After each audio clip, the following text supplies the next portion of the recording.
Hello, students. This is Faizan Mirza.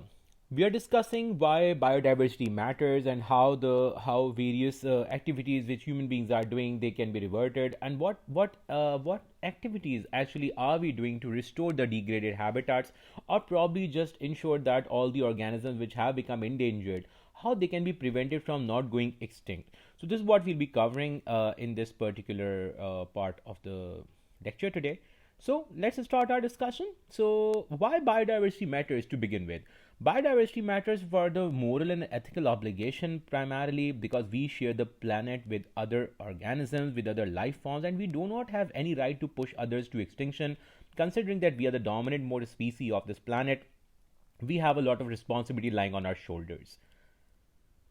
Another feature is ecological reasons. The more diverse an ecosystem is, the more resilient to extreme shifts it is. So it actually ensures it survival in that particular ecosystem. So if we drive the different life forms to extinction or make them endangered in a certain ecosystem, what are we doing? We are making it less diverse. We make it less diverse. We just reduce its resilience to bear these extreme shifts, and then the ability to survive in those challenging times get actually difficult for them. Another important feature is the medicinal value. We take antibiotics, we take painkillers, we have cardiac medications coming from different organisms, and we use these herbal medications in Chinese as well as Indian tradition. These are also coming from different living organisms, and if these organisms had got extinct, we probably would not even know what medicinal value these organisms had. As previously discussed, it is approximated there are 100 million species planet on Earth. So far, only we just know about 1.75 million. So there is a huge number of species which are still not screened. So are the activities that we are doing, that the way we are giving the organisms toward extinction, so we do not know, we might just end up losing some potentially useful organisms who could be used for various medicinal benefits. Aesthetic value, this is also important because a region which is rich in biodiversity, it matters a lot for creative people. People go there for a retreat, and this is retreat, it's a new fad. People just try to visit the region where there's a high biodiversity. They find themselves to be close to nature. They are drawn towards nature. This promotes ecotourism, and ecotourism basically mentions that there's a high value in tourism in the region where there is a high biodiversity, away from the hustle bustle of the urban life, and people go there, so it improves the economic growth in that region, and this improves the quality of life in people in that region as well. Obviously, this could be a cause of concern because more humans going in that region for ecotourism can actually bring more damage to the biodiversity there. But again, this can be controlled by proper legislation. Another feature is outcrossing. You can outcross the crops with the wild relative plants to prevent the inbreeding depression. We know that when we are using the same crops again and again, we the same kind of population we want. It promotes homozygosity, inbreeding depression occurs, and eventually this population will become reduced. The fitness would reduce. So we have to carry out crossing every now and then to ensure that the future survival of the offsprings and the future generations could be promoted. And this is only possible when we actually have the wild relatives of our crops living in that region. Otherwise, we can't outcross it with anyone else. The industrial applications, for example, we can recall the use of the thermophilus, or the thermostable enzyme, which was Taq polymerase, which we actually take out from Thermophilus aquaticus. So we take this out from that organism, and we know that it can be used very well in PCR at a very high temperature. And then the agrobacteria, we took out the gene for glyphosate resistant from it, and we made herbicide resistant plants. So our genetically modified crops can very well grow, and we can still use herbicide resistance. We can use the herbicide glyphosate to kill the weeds there, because we already have the gene from agrobacterium which we have placed in our plants, the crops. So the crops can still very well live, and the weeds can get killed. And this thermostable Taq polymerase, it comes from an RK, from an organism that belongs to domain RK, and these are extremophiles. So if these organisms were already driven to extinction, we would never have these applications which we are actually using them today for.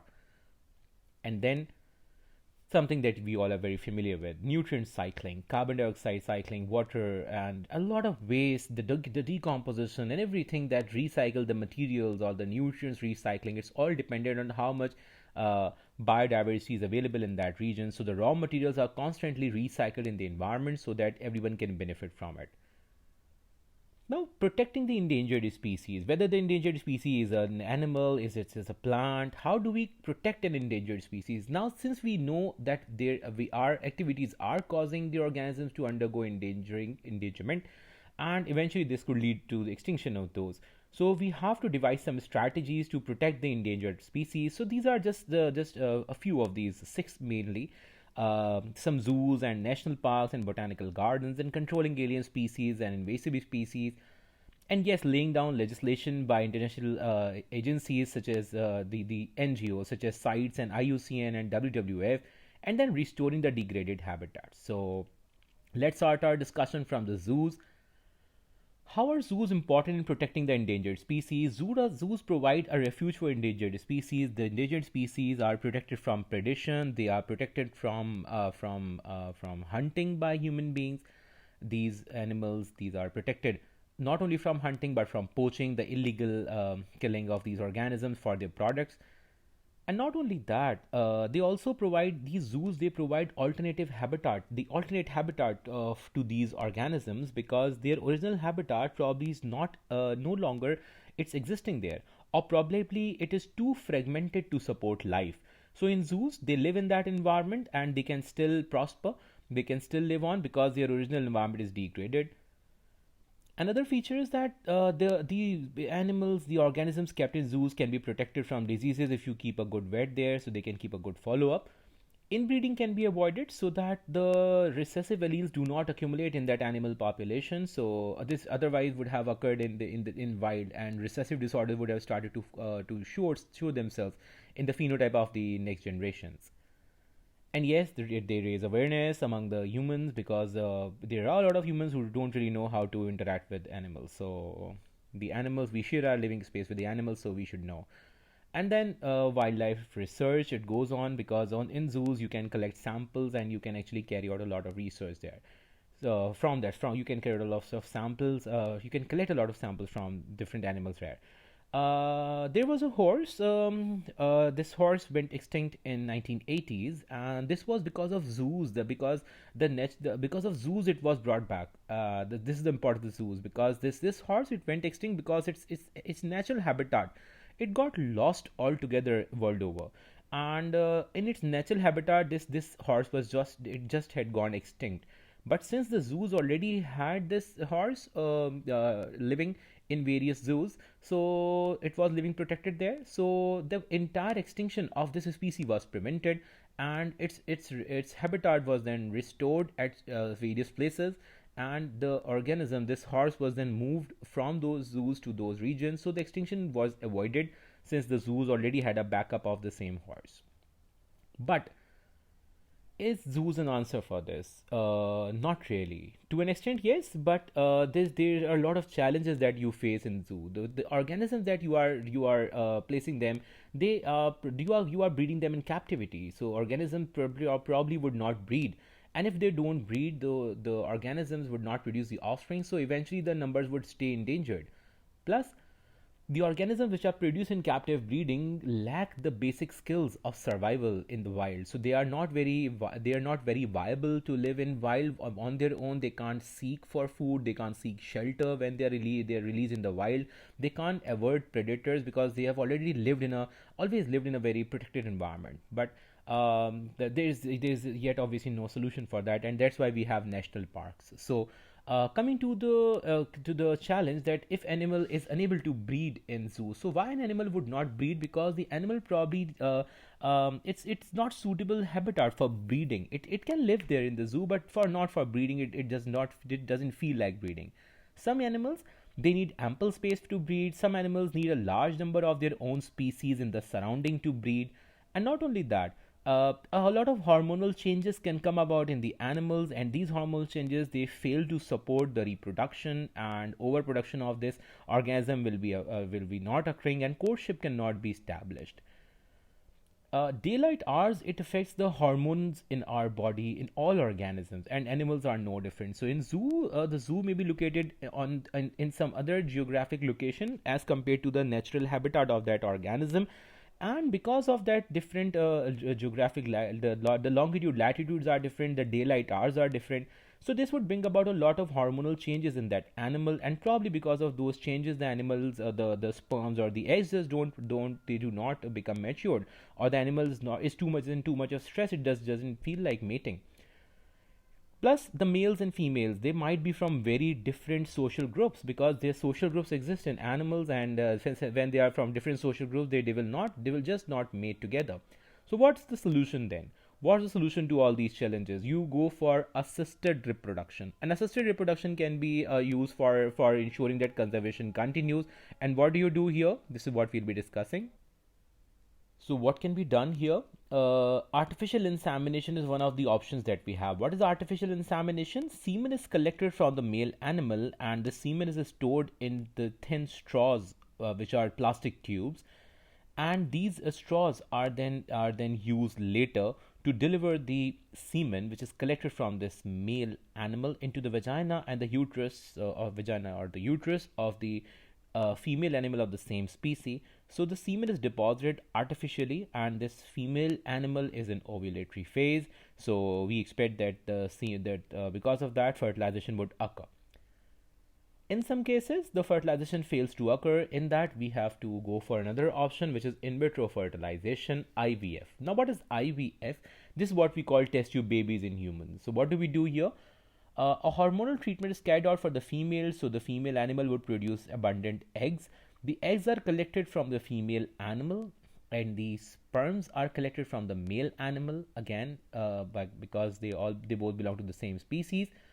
The same are these sperms collected. They are allowed to fertilize the eggs in the dish in the lab, and the embryos which are produced, they are grown in tissue culture to see substantial growth in them, and then these embryos are frozen. So this includes that the fertilization have occurred outside the body.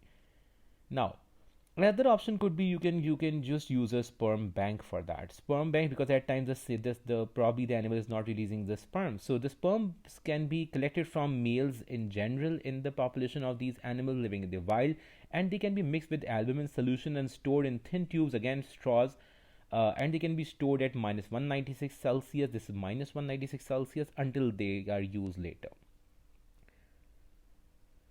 So once IVF is done, you have the embryo. The embryo can be taken for embryo transfer. In embryo transfer, the growing embryo is released into the uterus of this female, and this female animal already is pre-treated with certain hormones, which are progesterone-like hormones, which ensures that the lining of the endometrium or the uterine lining is thick enough to support the growth of these embryos, where the placenta will be made, where this fertilization which has already occurred, so the zygote can actually just go and implant very well.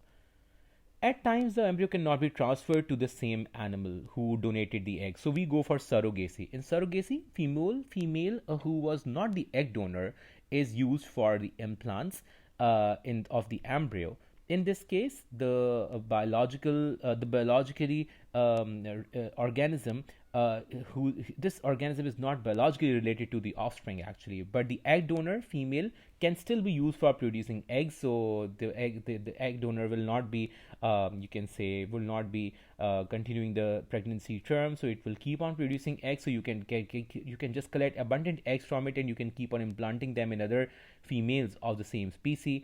With these frozen embryos being made once. So surrogacy is also one option. If nothing of this works, so we keep one other option open, which is a frozen zoo. This is similar to the sperm bank. What do we have in a frozen zoo? It's a facility where the sperms, the eggs, and the embryos are kept frozen, and these are especially of those species who are endangered, and they are stored at a very low temperature of minus 196. This prevents their long-term extinction, and it promotes the genetic diversity which is maintained. So you have all the genetic diversity maintained. Probably the phenotypes are not existing in the environment anymore, because the environment is not very supportive of those phenotypes because of the selection pressures, and probably because of the natural imbalance that is created by human beings. So This frozen zoo ensures that the genetic diversity is controlled and it's contained.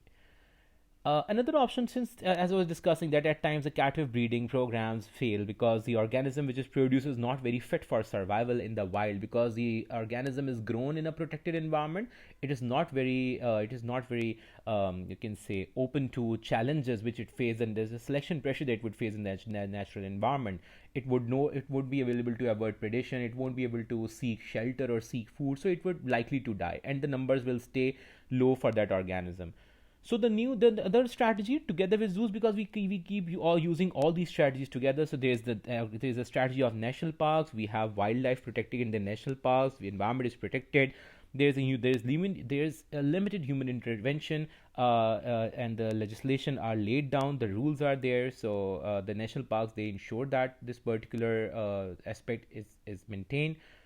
In national parks, the grazing is strictly controlled. A lot of legislation is put. There are a lot of rules and regulations enforced in the national park. Hunting is strictly prohibited. It is a no-take zone. You can't fish there. You can't hunt there. So the organisms are just protected in their natural location, or in the natural habitats.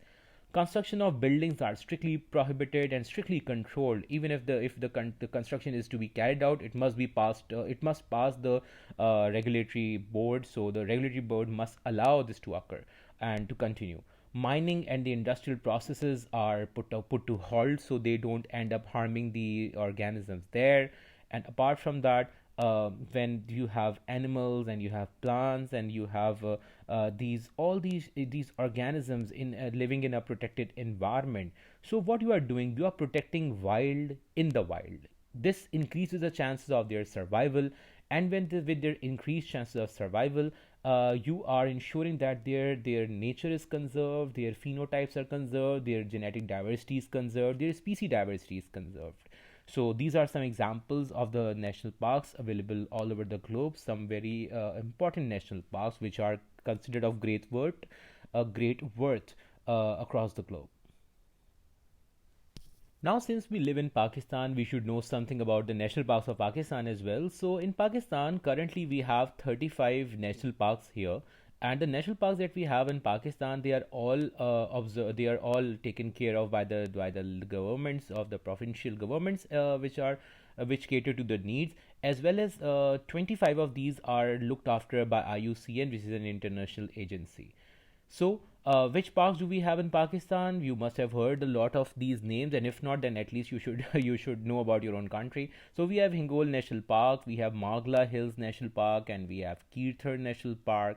These are of utmost importance, and then there is Chitral Gol National Park, and we have Diosai National Park, one of the biggest, and then Fairy Meadows. People go to Fairy Meadows and Sefal Muluk. These are all national parks of Pakistan, and this Lal Sohandra. This is the biosphere reserve of Pakistan, and this is the oldest national park of Pakistan, which was established and which was actually protected in 1972. After the constitution, so the constitution laid the foundations of the last constitution which actually we are following in Pakistan. So this constitution laid down the foundation that Pakistan should protect the wild in the wild, and national parks need to be regions where no take zone and all these features need to be protected there. And after that constitution was imposed, these are was actually followed. So these are the various national parks which were added to the list. Last 100 was already there.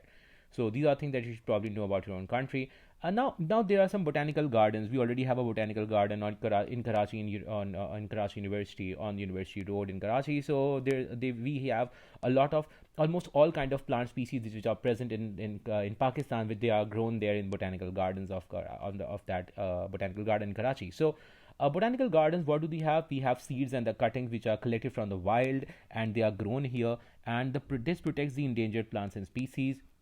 Plants are endangered. Plants and these plants, what are they endangered with? So far we have just covered animals and animals. So plants are threatened by climatic changes. They are challenged by the destruction of the soil and the environment.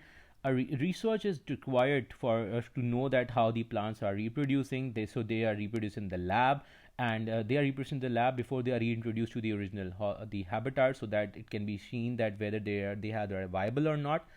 New possible habitats can be researched as well. So new possible habitats, so that if the original habitat doesn't exist, so this is all botanical gardens do. They help in reintroducing the plant species in its habitats where it actually became endangered, or where it stopped growing, or where it's not growing very well because the environment was not very supportive. So you ensure that the environment becomes supportive, and then you regrow it from the botanical garden in that region. They propagate the conditions. These botanical gardens, they just have the proper conditions which favor that plant to grow, and it is assisted in its survival in every possible way. It raises awareness among people the economic worth of plants. This is told to people, and about the plant species and the role of plants in general in ecology and in ecosystem. So this is an important aspect that botanical gardens cater to. Reintroduction is itself a challenge. So, because the survival of a plant species upon reintroduction into a habitat, it must be ensured. So, yes, botanical garden, they with this research and everything, they ensure that this happens. Plants which you are plants of what are threat they are threatened by, their habitat loss is threatened, and their climatic changes such as storms, hurricanes, and droughts, and the wide variation in the rainfall, these are a big challenge for the plants, and they are threatened by these. And then the overgrazing, and not just overgrazing, but this the examples such as diseases and competition with other plant species, they all cause the plants to become threatened. And then there are invasive species as well, so this causes these plants to become endangered. If a plant is endangered and you are growing in botanical gardens, one option other is you keep a seed bank. So you keep a seed, their seeds are stored in seed banks. So what's the importance of the seed banks?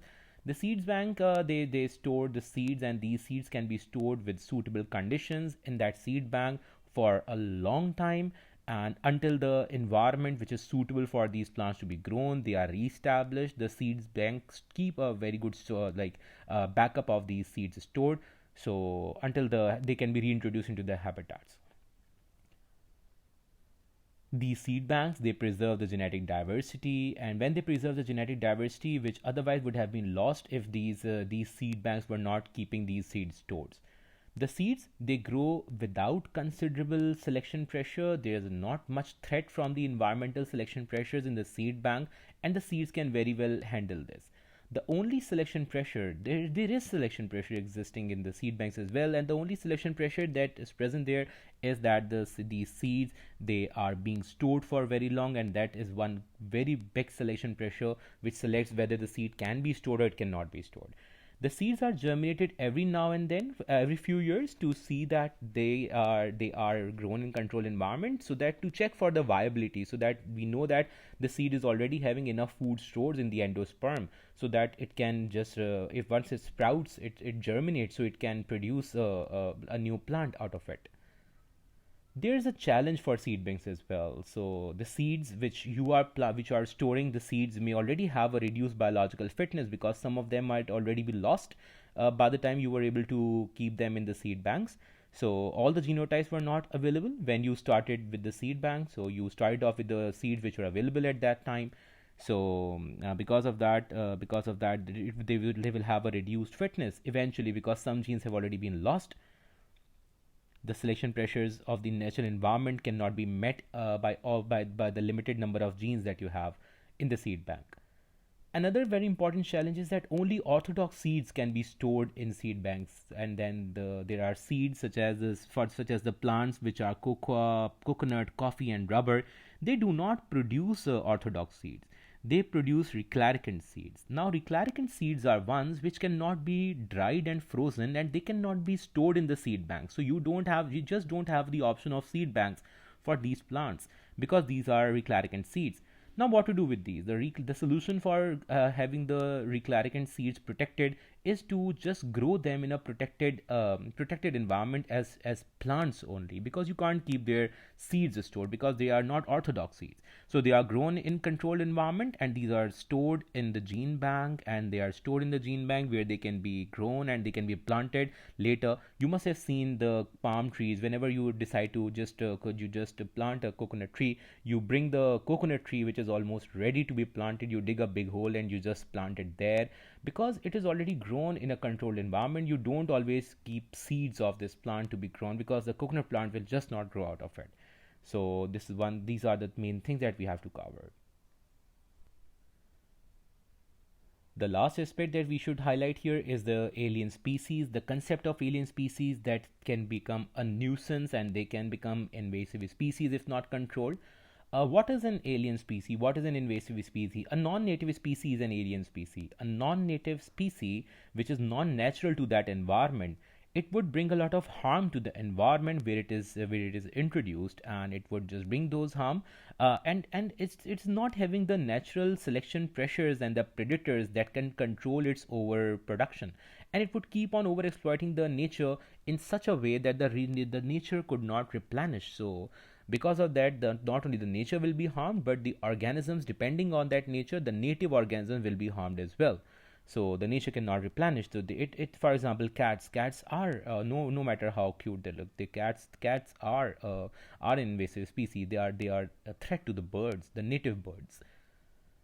Alien species, it can belong to any tier of the food chain. It could be a carnivore, a new predator in the environment, and a new predator in that habitat would mean that this is a strong competitor for the pre-existing native predators. So all of them will have the same praise, and these new predators will be better adapted, and the actual predators will start to suffer.